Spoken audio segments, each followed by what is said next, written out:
Hello and welcome back to Factorio. My name is Nasty. In today's video, we're talking about this beautiful Railgun Voiding strategy. First, I want to just make a disclaimer. This is specifically targeting ore voiding strategies and what is required for that. I just want to say that right away because there might be some potential purpose for this really extremely cursed tactic that you're seeing in front of you, but just in case the comments come in and they wind up saying, oh, well, you could maybe use this for blue circuit recycling and things like that. There's probably a use case where you could use this on Fulgora or some other places, but specifically I'm focusing on ore voiding because that is something that I've been testing out and you've seen recent videos of me talking about it. So I'm taking it from that perspective. With all of that said, we're talking about this beautiful curse mechanic and I will see you in a second.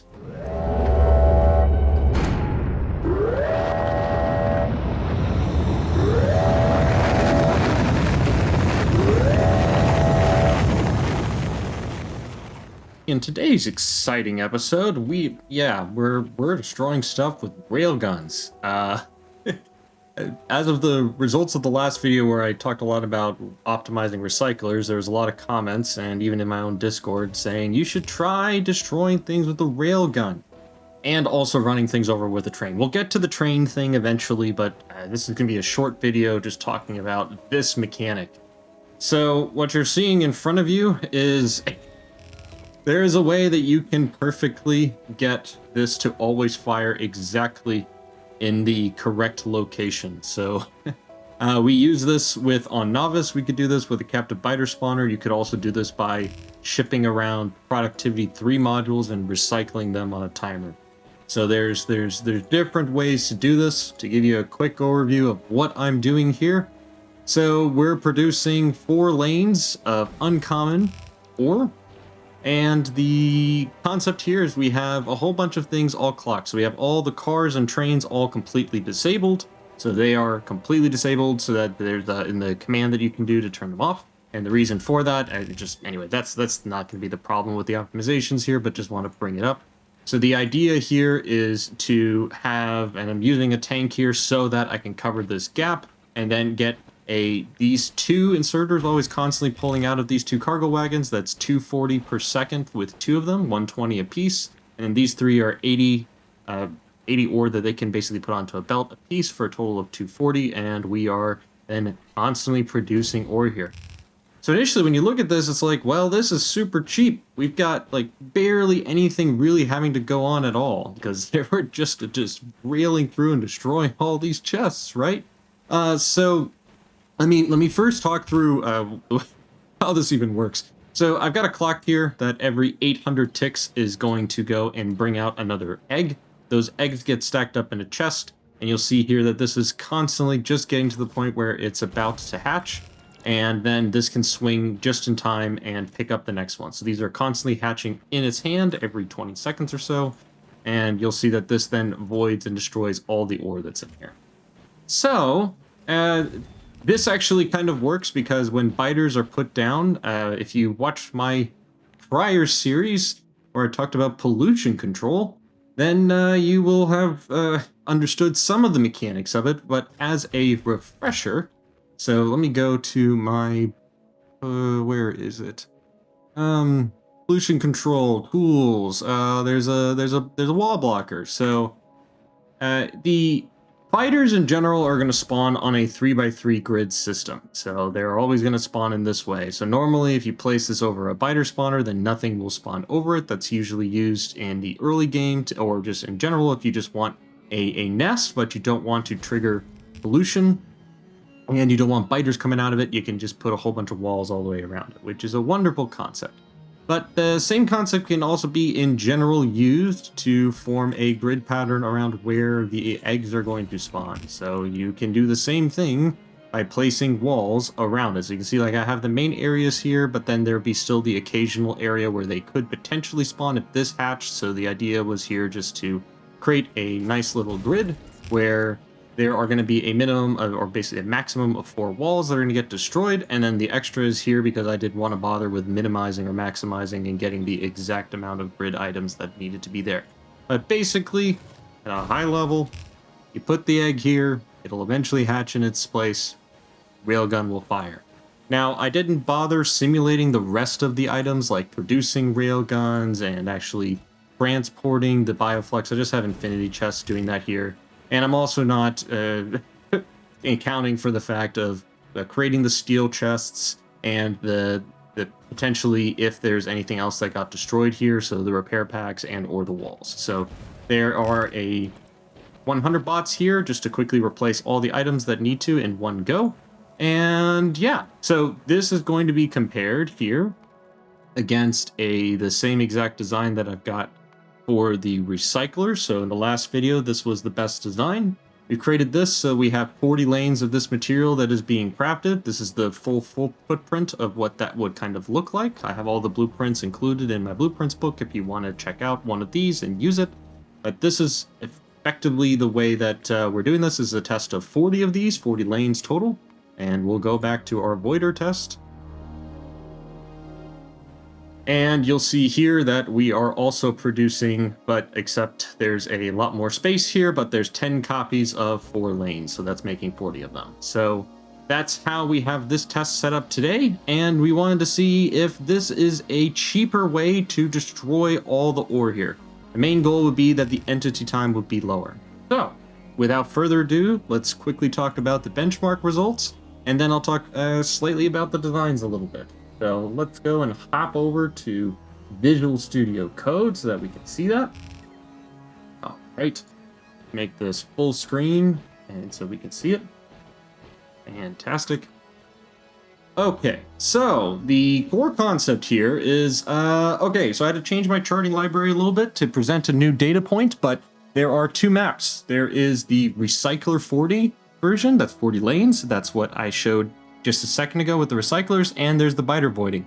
The entity update time is way lower for this particular one, which is fantastic.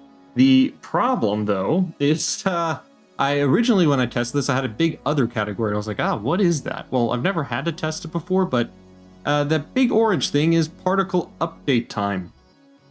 So what's actually going on with that? Why do we have such high particle update time? Well, the reason for that, apparently, and I'll show kind of the spikes of what's happening in the data, is you see these giant spikes of particle update time, and then also this large residual particle update time, which seems kind of weird for the biter voider here.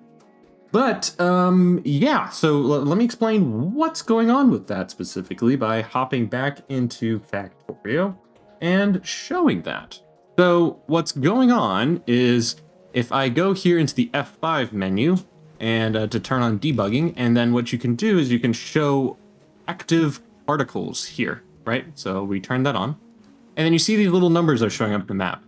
But what's showing up is that there's active particles for the remains of 565 steel chests, and there's 580 steel chest metal particles that are small, medium. So all these little chunks here of the destroyed entity are taking up particle update time, and we can see that here by all these are overlaid by chunks. So if we turn this on as well for particles, you can also show the active particle chunks. So these are the chunks where there are active particles. There's none down here, but they're just in the area where we have destroyed things. So slowly over time, these will decay, but if, unless we create some kind of a mod to remove particles themselves, you are not going to be able to, I don't think this is going to be an effective strategy. So as much as I love how cursed this is and actually how quite easy it is to set up, because if you look at the production statistics here, we are only consuming per, over the course of 10 minutes here, 100 bioflux. So it's a very, very small amount of bioflux that we will wind up needing to produce the 571,000 uncommon ore that we have produced in this particular save file.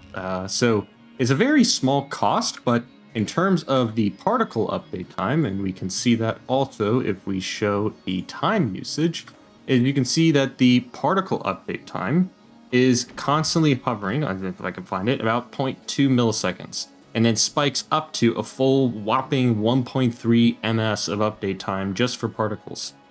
So that's exactly what we see then when we go into the graph over in Visual Studio Code. So over here in the results that I've got, you can see those giant 1.3, 1.4 millisecond update time of particle update time itself. So huge spikes in that. And that's not good. So I'm basically what I'm going to do is I'm just saying this is a completely not viable strategy for voiding ore. And I'm going to continue to stick with recyclers for right now. I will eventually test also doing cars, so leave a comment below if you're interested in seeing cars themselves and how they could be voided. And other than that, let's see. Oh, let me talk about this. So in depth here, and I'll open the image here to the side so we can see this a little bit nicer.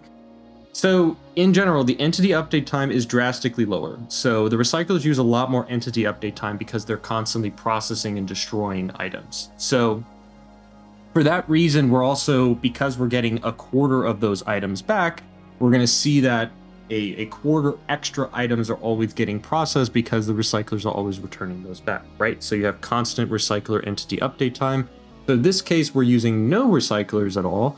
But unfortunately, we're trading that off with having a very large particle update time. So I tried to make the biter voider as, I guess I would say, as cheap as possible in terms of UPS. I didn't bother going too far into trying to optimize. I just wanted to kind of get a rough idea. But knowing that the particle update is constant for destroyed entities, there's not really much you could do. You could technically go and say, all right, I'm going to use a legendary chest instead, and then we can destroy less entities slowly over time, and that might be a little bit better in general. But the cost then is way too high for creating the legendary materials. Like even with LDS Shuffle, that's a lot of extra overhead just to go and create the bigger chests, and so. Anyway, I even clocked the miners just to try to make it as optimal as I could. But yeah, so the main reason that I think you should probably avoid, at least for the purposes of ore, there might be another reason that you'd want to do this for other materials maybe, but at least for the purposes of a material that breaks down into itself, this is not going to be a viable strategy for recycling ore. So with all that, thank you so much for watching. This is going to be probably one of my shortest videos ever, but just wanted to share this with everyone so that you can go and see it. All right, thank you very much for watching. My name is Nasty. See ya. Oh, and just in case anyone had the idea that, oh, we might be able to use this for rare. No, we won't be able to use it for rare. Even I have here from Editor Extensions the absolute fastest super inserters possibly known to man that can rotate at 27,000 items per second. And even using legendary chests here, we're not able to throw the items out of this particular cargo wagon anywhere near fast enough to actually put the items in there. So yeah, this is just in case you were wondering. This is not a viable strategy for that either. All right, I'm actually done. See ya.